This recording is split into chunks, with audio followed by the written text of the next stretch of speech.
Hola, yo soy Meli. Bienvenidas al podcast Dharma en Movimiento, un espacio donde exploramos los rituales de movimiento para vivir en propósito. En este episodio vamos a hablar de la neuroplasticidad, esa habilidad que tenemos de remoldear nuestro cerebro y de cambiar nuestros patrones de comportamiento. En los episodios anteriores lo nombré y hablé de esto como esas experiencias habituales que van marcando estos patrones de comportamiento, como las hendiduras en un cañón. Y durante los últimos episodios he hablado principalmente de estos temas de la neurobiología y del estrés, porque estoy en la preparación de un mini taller de regulación y de transmutación de estrés utilizando las herramientas del entrenamiento mental. Entonces, si este es un tema de interés para ti, te invito a que sigas escuchando este episodio si no has escuchado los anteriores. Creo que dan bastante contexto, pero este también tiene mucha información muy valiosa por sí mismo. Y quise ahondar un poco más en este tema de la neuroplasticidad antes de hablar del cerebro pensante y el cerebro de supervivencia, como había pensado que este era el siguiente episodio, porque creo que es un concepto muy importante y que además es otra de las bases para entender la importancia del entrenamiento mental. Ahondar en este tema nos permite entender la neurobiología que hay detrás de todas estas herramientas. Y aquí voy a compartir un poquito más de las investigaciones científicas que muestran cómo el entrenamiento mental nos permite ampliar el rango de tolerancia a la activación por estrés, que fue el tema principal que tratamos en el episodio anterior.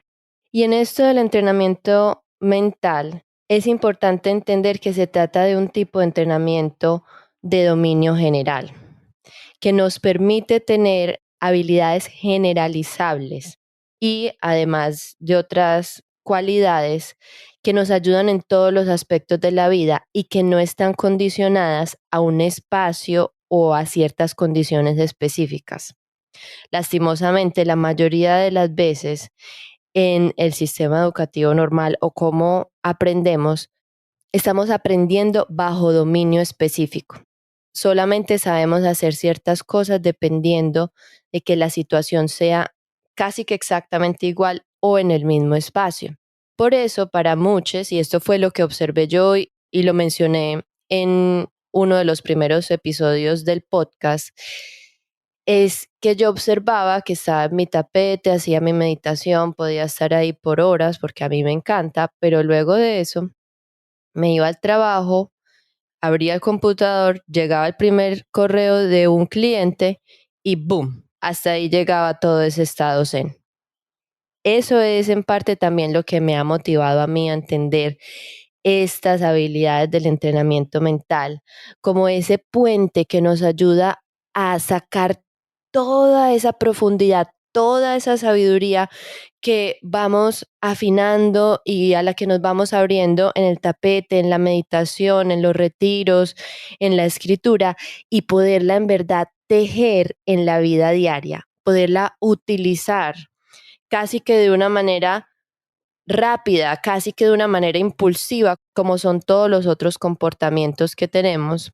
Y si no estoy mal, les mencioné este asuntico que muchos han escuchado antes. 95% de nuestras acciones están bajo control de nuestro subconsciente y solamente 5% de nuestro cerebro pensante. Y ahí es donde empezamos a, a preguntarnos varias cositas. Tal vez muchos hayan escuchado esto y bajo ese contexto a mí viene esa frase que también es bastante conocida de Carl Jung: hasta que no hagas consciente a tu inconsciente, este gobernará tu vida y lo seguirás llamando destino. Así que vamos a pensar un momentico ahí en esto antes de entrar en toda esta parte científica del episodio de hoy. Si no nos disponemos a entender estos patrones inconscientes, nos va a ser difícil cambiar, nos va a ser difícil obtener esos resultados que queremos, de una vida sin estrés, de mayor productividad, de mejores relaciones con las personas que tenemos. Entonces, esto es lo que me motiva a que entremos en estos temas que son un poquito más nerd y ustedes saben, como les dije desde el principio de este podcast, aquí vamos a hablar desde cosas muy científicas, muy lógicas, muy desde el masculino, hasta temas mucho más woo, más espirituales, más hippie o de nueva era y todo lo que venga en ese espectro. Porque la idea es coger lo mejor de todos estos mundos para vivir mejor. Ahora sí entrando en materia en este asunto de la neuroplasticidad. Hasta la década de los 90 se creía que el cerebro de un adulto estaba fijo, que ya no había nada más que hacer y que esos patrones de comportamiento se iban a quedar ahí. Tal vez de ahí venga esa idea de que yo soy así, nada que hacer y no hay manera de cambiarme. Resulta que esa manera de entender nuestro cerebro no es precisa. Los neurocientíficos ahora saben que nuestro cerebro cambia y cambia durante toda la vida. Constantemente estamos reprogramando nuestro cerebro en respuesta de nuestras experiencias repetidas. Eso era algo de lo que hablábamos en el episodio anterior. Entonces, todo ese input sensorial, todas nuestras emociones, cada movimiento de nuestro cuerpo, cada vez que experimentamos la activación por estrés, cada vez que tenemos un estímulo y una respuesta, entonces estas experiencias repetitivas cambian nuestro cerebro. Y este concepto es lo que se entiende como neuroplasticidad. En este episodio vamos a explorar la ciencia detrás de eso y las implicaciones que tienen para el entrenamiento mental, para la formación de hábitos y para la recuperación luego de activación por estrés. Y aquí quiero hacer una distinción bien importante, algo de lo que no he hablado antes porque yo me concentro mucho en esta parte emocional del estrés. Pero el estrés no solamente tiene ese lado emocional, son dos partes. Si es eso que podemos percibir y cómo interpretamos las situaciones, algo que vamos a percibir como peligro, pero también nuestro cuerpo se estresa.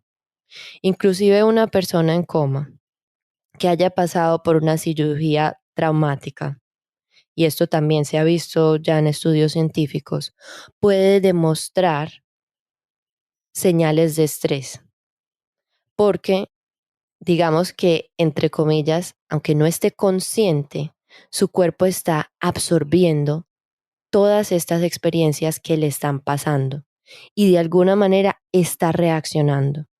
Hay sensaciones y tal vez subconscientemente también hayan emociones. Inclusive, hay como dato interesante, uno de los factores que más estresa nuestro cuerpo es la luz blanca, esa luz em, de las pantallas, de la oficina, de la electricidad, etcétera. Esa con la que vivimos día a día.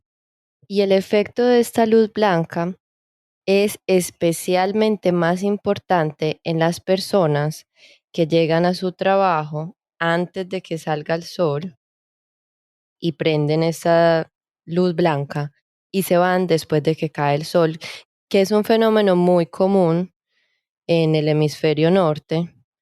A mí me pasó mucho cuando vivía en Nueva York, donde uno no ve el sol. Pero también hoy en día, bajo las exigencias que vivimos en todas partes del mundo, es algo que puede suceder. Para estas personas lo único que existe es la luz artificial. Y esto es uno de los principales factores de estrés en el mundo hoy, porque si uno no recibe la luz del sol, está confundiendo a su cerebro. La luz del sol ejerce un estímulo muy importante sobre la retina que le manda impulsos claros al cerebro y le indica que es de día, que es hora de levantarse, que es hora de empezar una jornada o que ya es hora de descansar. Por eso, bien importante, creo que lo he mencionado antes en otros episodios, apagar las pantallas por lo menos 2 horas antes de dormir para no afectar nuestros ciclos circadianos. Otro tema que tenemos más adelante en el podcast. Pero volviendo a lo que quería mencionar aquí, que es lo más importante. Nuestro cuerpo puede estresarse a diario por la vida moderna en la que vivimos. Y varios de los factores a los que estamos expuestos que pueden influenciar este estrés, la luz ultravioleta, la del microondas, la del wifi que utilizamos tanto, y como les decía, la luz de la oficina, el tabaquismo, las infecciones crónicas, los químicos que ingerimos en los alimentos procesados, y por ahí pueden escuchar a Chuli desestresándose, sacudiéndose, una de las cosas que podemos utilizar y aprender de los animales. También estos químicos que pueden generarle estrés al cuerpo son cosas que nos aplicamos en la piel, los químicos que utilizamos para limpiar la casa, mantenernos en la misma postura mientras trabajamos todo el día. Todos estos son aspectos que pueden estar estresando al cuerpo, que pueden generar muchas de las reacciones que hablábamos anteriormente, muchas de las manifestaciones de un rango de tolerancia de estrés angosto, como hablábamos en el episodio anterior. Así que para no irnos por la tangente, continuemos con este tema de la neuroplasticidad, porque por ahí nos podemos ir por muchísimas ramas. Así que recordando un poquito de ciencia básica. La célula básica del cerebro, del sistema nervioso, es la neurona. Y tenemos nervios que corren por todo nuestro cuerpo.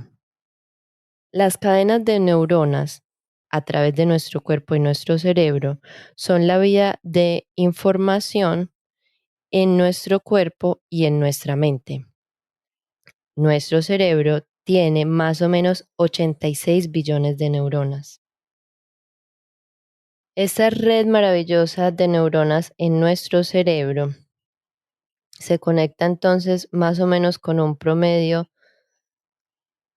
de miles de neuronas en el resto de nuestro cuerpo. Entonces, estas conexiones entre neuronas se conoce como redes neuronales. Cualquier experiencia repetida nos lleva a desarrollar y a fortalecer las diferentes vías neuronales. Y así como el psicólogo Donald Webb decía persistentemente en 1949, y tal vez hayan escuchado esta frase, Neurons that fire together, wire together. Las neuronas que se activan juntas se programan juntas. Entonces se fortalecen estas vías neuronales, estas redes neuronales. Toda experiencia repetida puede cambiar la función y la estructura de nuestro cerebro, la maravilla de la neuroplasticidad. Inicialmente, esta reprogramación se muestra en cambios de cómo la sangre y el oxígeno fluye a través de nuestro cerebro. Pero a través del tiempo, diferentes áreas de nuestro cerebro pueden encogerse, por decirlo así, o expandirse de acuerdo a estas experiencias repetidas. Y aquí es donde viene esa analogía que utilicé en el episodio anterior de los cañones, como el cañón de Colorado, que nos ayudan a entender cómo se hace este proceso de reprogramación. Y aunque geológicamente no pase así como en esta analogía, vamos a imaginarnos que estamos en la mesa de Arizona. Es un lugar así plano, perfectamente plano. Y la primera vez que cae lluvia muy fuerte, en verdad no pasa nada, pero supongamos que se hace, por algún motivo, una hendidura sobre esa mesa. La próxima vez que llueve, ¿por dónde se va a ir el agua? Por esa hendidura. Y la próxima vez, esa hendidura se va a hacer aún más cóncava y se va a ir formando cada vez más, se va a ir afianzando cada vez más esa hendidura. Y así se va haciendo un arroyo y eventualmente se va abriendo más y más espacio hasta que se forma un cañón. Y ahora, si ese cañón está muy grande, pues inevitablemente el agua se va a ir por ahí. Más o menos así funciona o pasa en nuestro cerebro. Cada vez que repetimos más estos patrones, la respuesta se hace más rápida, más automática, más inconsciente. Y lo mismo pasa con los hábitos, digamos, positivos y que queremos cultivar, que fue algo de lo que hablé en uno de los primeros episodios de este año sobre los hábitos atómicos. Así que esto hace que sea más fácil repetir una experiencia o también puede ser que se haga más difícil no reaccionar de una manera porque estamos programados de esa manera. Y por lo mismo ese es el reto de instaurar un nuevo hábito o una manera de reaccionar. La neuroplasticidad tiene implicaciones muy poderosas en ambas direcciones. Y eso es bien importante entenderlo porque el cerebro puede ser reprogramado. Esa es la buena noticia. Eso quiere decir, para reprogramarlo tenemos que vivir las experiencias del mundo exterior. Esto no es algo que se puede hacer solamente adentro y yo decir, de ahora en adelante ya nunca más voy a ser grosera, ya nunca más voy a responder así, ya no voy a ser reactiva.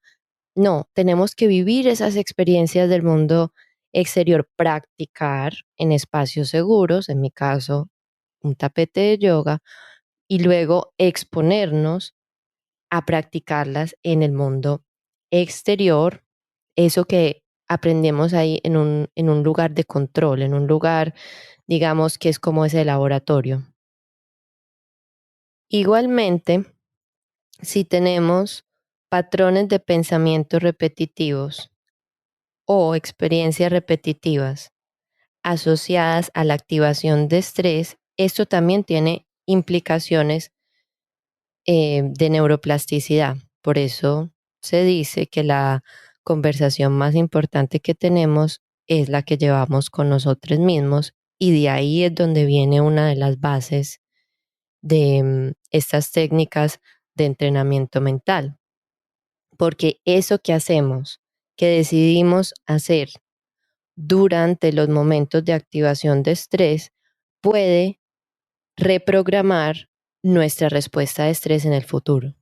Vamos a ver algunos ejemplos de neuroplasticidad en la dirección que no es tan conveniente. Estrés prolongado, trauma, depresión, ansiedad, estrés postraumático. Todos tienen conexión con la reducción de el desempeño cognitivo y los problemas de la atención y la memoria. ¿Por qué? Bueno, con estrés y trauma repetitivo, las estructuras del hipocampo, que es la parte del cerebro asociada con la memoria explícita, cambian. Varios estudios de imágenes de cerebro, personas que están experimentando estrés postraumático, han mostrado cómo se reduce significativamente el tamaño de este hipocampo, el lugar donde guardamos la memoria, en comparación con personas que no están pasando por estrés postraumático y que tienen la misma edad, el mismo género y digamos, muy entre comillas, tienen situaciones similares. Este estudio se ha hecho con veteranos de la guerra de Vietnam con personas de las fuerzas de Estados Unidos, y valga la claridad, la mayoría de estos estudios se han hecho en Estados Unidos, así que esto pues pone cierto contexto, y que han sufrido estrés postraumático, y también con personas sobrevivientes de abuso durante la niñez. Pero no nos tenemos que ir a situaciones, digamos, tan traumáticas. Inclusive en el mundo común y corriente, en nuestra experiencia mundana, el estrés y la preocupación crónica han demostrado tener estos efectos no deseados de neuroplasticidad. Las personas que se preocupan todo el tiempo tienen la amígdala mucho más gruesa. Solamente para claridad, vamos a hablar un segundito aquí de qué es la amígdala. Es una parte del cerebro de supervivencia que es responsable de la neurocepción, es decir, esa parte que evalúa de forma inconsciente si algo es una amenaza. Entonces, esas personas que se preocupan constantemente, y déjenme decirles que yo sí que era una de esas, y que muchas veces puedo entrar otra vez en ese patrón, pero al menos ya tengo la conciencia de observarme y no me voy por ahí, pueden tener o muy probablemente tienen esta parte mucho más gruesa, y además tienen mayor probabilidad de seguir este patrón de preocupación en el futuro. Por eso muchas veces decimos, ay, es que esta persona sí es estresada, o esta persona es todo el tiempo preocupada. Probablemente es una de esas personas con una amígdala más gruesa. Cuando tenemos esta preocupación constante, eso lleva a nuestro cerebro de supervivencia a siempre estar buscando señales de peligro. Y esto crea un círculo vicioso. Cuando estamos percibiendo peligro, estamos experimentando estrés, activación por estrés. Y a medida que lo hacemos, se va haciendo mucho más gruesa la amígdala.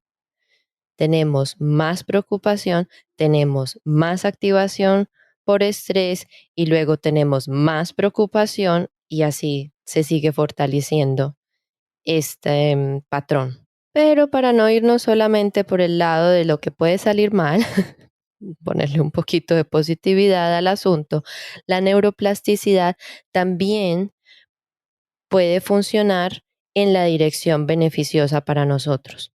Tal vez uno de los ejemplos más famosos es el que se hizo a los taxistas de Londres. Si no han ido a Londres, una de esas cosas que caracteriza a la ciudad es sus taxis negros muy elegantes, muy cómodos. Y para una persona, conducir uno de estos taxis clásicos negros en Londres no es que puede ponerse el GPS y ya. Para ganarse lo que ellos llaman el medallion, tienen que pasar un examen, y tienen que pasar muchos años aprendiéndose lo que ellos llaman the knowledge o el conocimiento, que es todas las rutas del centro de Londres, y aprendiéndose todas las calles, que son más o menos 6 millas cuadradas. Y estas no son callecitas sencillas o como es en Nueva York, en Manhattan, que es una escuadra, no, son un montón de calles en diferentes direcciones y formas con sus nombres. Generalmente no son números. Luego de muchos años de estarse aprendiendo estas rutas y estas calles, van y hacen el examen. Y en este examen, ellos van y alguien les dice, bueno, usted está en la dirección A y tiene que llegar a la dirección B. ¿Cómo lo hace? Y sin ningún Google Maps o ningún Waze, ellos tienen que poder decir de memoria, bueno, estoy en la calle tal, y luego cojo 4 cuadras para aquí, 3 para allá, cojo tal calle y llego a la dirección. Todo esto de memoria. Literalmente tienen que tener el mapa del centro de Londres en el cerebro. como podrán imaginarse, esa es una supermemoria espacial. Y por eso no es sorprendente que en las imágenes del cerebro de estos conductores de taxi de Londres se observe que luego de estos años de aprendizaje, el hipocampo creció. Y esto se hace nuevamente en comparación con un grupo control, digamos, características similares. Y entre más una persona ejerza esa profesión de conducir taxis en Londres, se va haciendo aún más grande el hipocampo. Y también, y que ya viene un temita un poco más familiar a mí, se han hecho estudios similares en las personas que practican mindfulness o algunas otras actividades, digamos, de conciencia. Estos estudios que se han hecho durante 40 años han mostrado han mostrado las memorias en el desempeño cognitivo y no solamente esto tiene implicaciones positivas en nuestro cerebro pensante, sino que también se ha observado que estas personas que practican meditación o también las técnicas de mindfulness tienen amígdalas más pequeñas. Y esa es la parte nuevamente que percibe la preocupación. Esa es, digamos, esa parte del estrés diario, del estrés crónico. Lo que es bien interesante es que estas técnicas de entrenamiento mental basadas en conciencia y para mi gusto, para ser precisa y como yo, digamos, lo he adaptado en movimiento consciente, tienen efectos similares. Porque, como su nombre lo dice, son prácticas. Y estas prácticas quieren decir que son repetitivas y tienen efectos de neuroplasticidad. Así que ahí es donde viene nuestra lección. Nuestra lección, si queremos obtener los beneficios, esas consecuencias positivas de estas acciones repetitivas, o si decidimos seguir viviendo como antes, ser víctimas, entre comillas, del destino, del 95% de las acciones que no controlamos, de las acciones que no son subconscientes, o ir yendo a un trabajo profundo de ese subconsciente. Y ahí es donde yo tengo la fiel creencia de que estas prácticas de entrenamiento mental, que nuevamente se pueden hacer durante cualquier momento del día, no requieren nada especial, ningún gimnasio, ni siquiera un tapete de yoga. Nos dan la posibilidad de que todo lo que aprendemos a través de otras modalidades, ya sean de movimiento, ya sean a través de la terapia, ya sea desde la astrología, desde la meditación, la reflexión escrita, el trabajo de sombras, toda esa sabiduría que tenemos ahí, todos esos momentos de wow o aha moments, como se dice en inglés, se pueden tejer al diario, se pueden hacer una realidad consciente cuando utilizamos esta herramienta del entrenamiento mental. Sin embargo, si decidimos seguir viviendo en este piloto automático, estamos permitiendo que estos hábitos inconscientes y estos patrones de comportamiento dirijan nuestras experiencias repetitivas y que se sigan afianzando esas hendiduras que luego se vuelven cañones y que se vuelven patrones aún más difíciles de desmontar.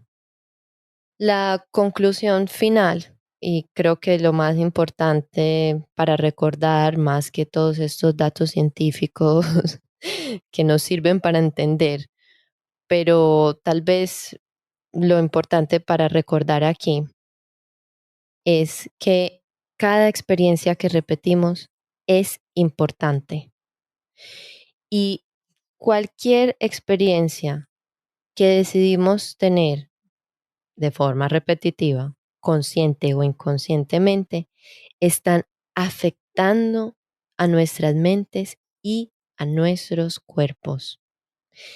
Resulta que sí es una decisión, no es un asunto físico. Yo simplemente no soy así. Incluso lo que heredamos genéticamente, epigenéticamente, eso que viene antes de nosotros, podemos decidir expresarlo o no cuando hacemos conscientes estos patrones subconscientes que salen a la luz. Y para eso es importante tener esa habilidad de atención y de autoobservación, y un tema que también hablamos desde el punto de vista desde la filosofía de yoga, que es Svadhyaya, ese estudio que uno hace de uno mismo. Sí tenemos la posibilidad de cambiar y es una elección. La transformación es una elección. La habilidad de regular nuestro estrés y transmutar esta energía en energía disponible para vivir en propósito, sí es una elección. Y esa elección en mi caso se ha hecho mucho más fácil utilizando estas técnicas de entrenamiento mental. Así que, como les dije al principio, les tengo esta invitación a este taller de entrenamiento mental para regular estrés, para decidirnos no seguir repitiendo estos patrones y traer conciencia a cada momento o casi cada momento. El taller va a ser el 12 de marzo y si les interesa, me pueden escribir un email o un DM por Instagram. Los datos los dejo en la descripción de este episodio. Así que de ahí les dejo esa pregunta. ¿Quieren seguir repitiendo estos patrones del autopiloto o quieren tratar de traer a su vida consciente estos patrones y no seguir siendo víctimas de, entre comillas, este destino? Muchísimas gracias por escuchar. Satnam. Te agradezco si puedes compartir este podcast con alguien a quien le pueda servir. Si tienes alguna pregunta, me puedes escribir o mandarme un DM por Instagram. Satnam.